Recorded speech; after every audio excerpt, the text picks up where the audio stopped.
កាសែតខៅសុតផ្សាយថាថៃត្រៀមបិទច្រកព្រំដែនជាមួយកម្ពុជាដល់ទៅ16កន្លែងក្រោយប៉ះទង្គិចគ្នា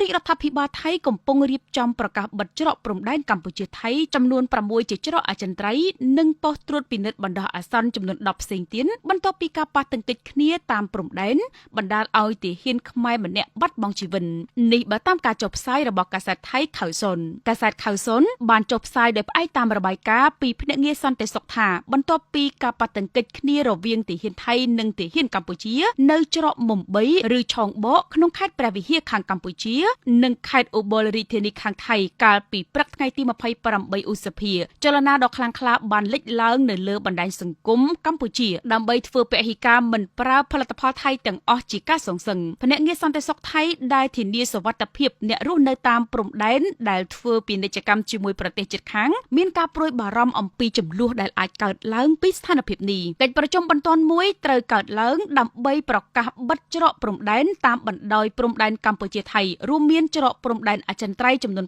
6និងច្រកព្រំដែនបណ្ដោះអាសន្នចំនួន10